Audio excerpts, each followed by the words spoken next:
everybody, it's Kelly with kellyscards.ca and welcome to this second card in my everyday card kit number 9. For this second card I've picked a vintagey Paris theme. A lot of people really like the Paris and vintage styled cards, so I made sure I had one in this card kit series. So to get started, I have picked out some papers, and what you're going to need is some of this distress ink, this vintage photo. Now if you have a different brown ink, that will work fine. So to start out, we're going to ink up pretty much everything. We're going to do our strips, and we're going to do our images, and we're going to do our main piece here. And you can just get some of that ink and make sure you go around all the edges just so that you get that vintagey look, that distressed look. And this just helps it pop out and to give the card a little bit more of a vintage look. And I'm not putting a ton on, and I'm just trying to also blend it into where I've added more, just so it looks more natural. And once I've done this piece, again, like I say, I'm going to just go around all of the elements, just to add a little bit of that brown ink around the edge.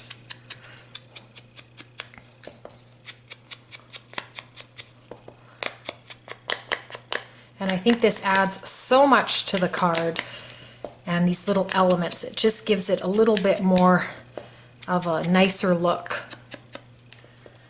So on these strips, you're just gonna have to be a little bit more careful going around the edge. Just hold it like I am here, and you should be able to have it stable enough that you can ink it quite quickly.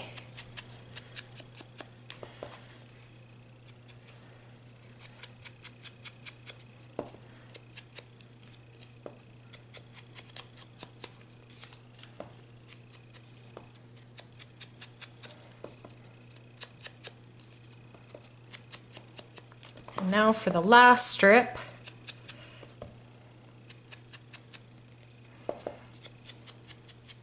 This one you have to ink a little bit more because it's already brown, and in order to get that darker look around the edges you have to just ink it up just a little bit more than the other strips.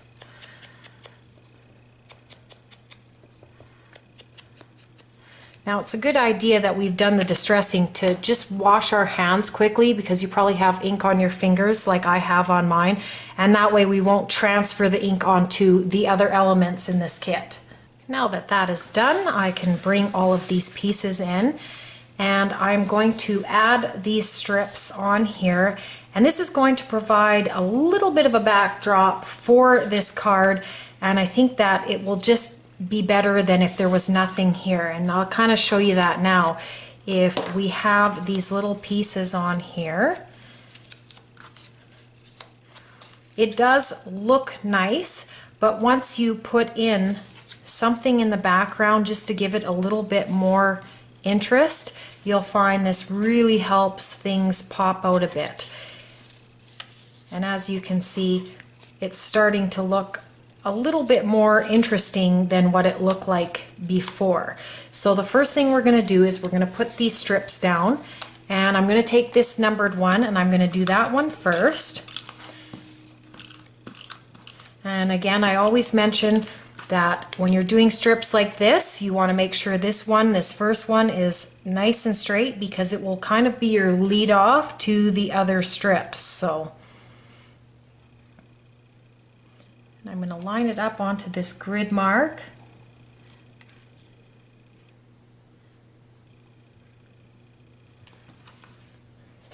So now that I've got that one on really good and straight, I can go into this middle one.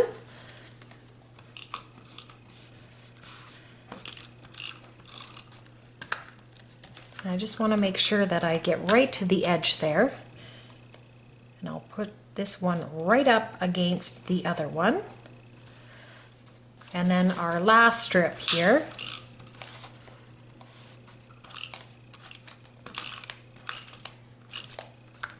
And I'll bring this one in now. So before we adhere this, I just want to talk a little bit about these pieces. This paper here and this paper here were actually from Halloween lines. And of course, obviously this is a vintage card, not a Halloween card, but just shows you that you can, the way you use and cut your papers, you can use them in different ways and for different occasions. No one would probably think by the time we put all of this over here that this was Halloween paper, and I really like how it looks. This is so fitting with the vintage theme, and same with these keys. So now I'm going to adhere this to our black card base.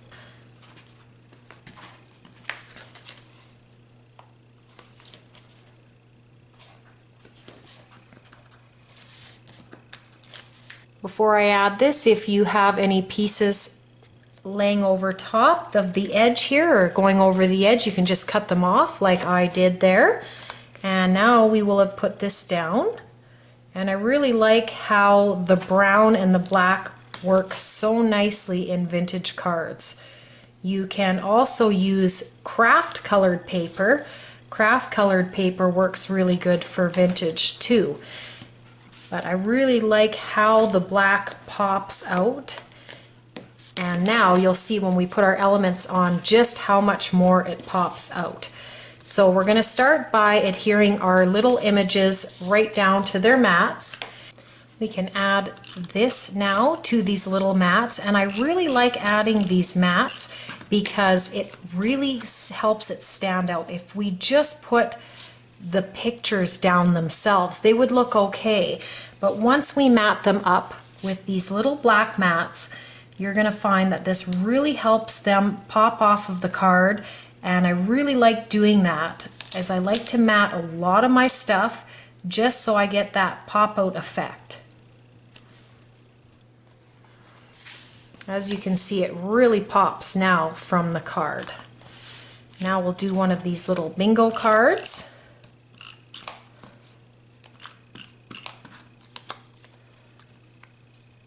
And there, that's on there, and then just the last bingo card.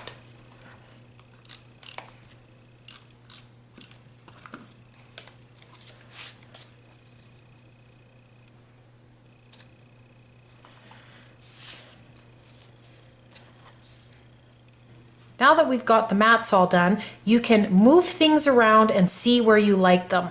I like to have the little images behind the bigger ones so you can still see them. They're still there, but that the big one takes front and center.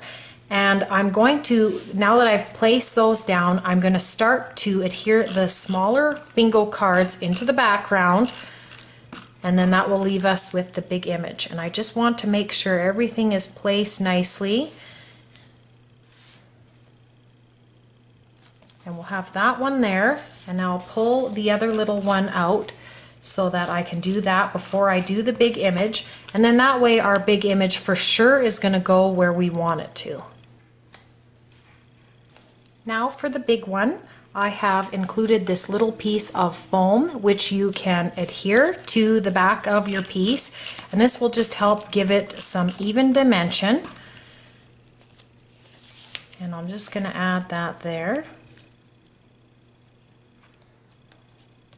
And then once you've added that, we can just put adhesive on the back of the foam, and then we will put this here, and this will add some nice dimension but be nice and flat for us. And there, we will add that to the card. Now the last thing I want to do is I want to add a little bit of bling, but I don't want to do my normal bling with 3 in the corners. So I'm picked 4 out, and we're going to put 1 in each corner. And I really like how different that looks, and yet we still have another black element. I really like these bling for that reason. They're just such easy little elements to add to your cards that give a little bit of a bang on those cards and help them pop out. Got those added there, and I really like how that looks. It really adds a consistency to the card. Really like that. And now we're going to finish off this card by doing the inside piece here quick.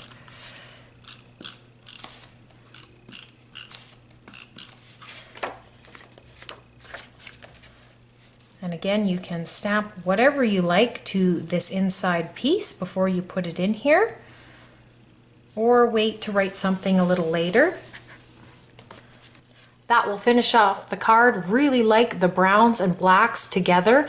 And again, we do have a little bit of color on this image, but the bulk of the card is brown and black. And I think this really helps this image pop out a little bit more. If we had those colors in behind, it might not pop out as much. And again, we have the dimension with the foam on there. So really like that. Keep in mind that if you have scrapbooking scraps and scraps of paper, basically this is a great way to use them, is to have them as part of your backdrop on your background of your card. So I want to thank you for joining me for this second card in this Everyday Card Kit number 9. There's 3 cards coming up. You can check me out on my website at kellyscards.ca. You can subscribe for more videos, and thank you so much for joining me.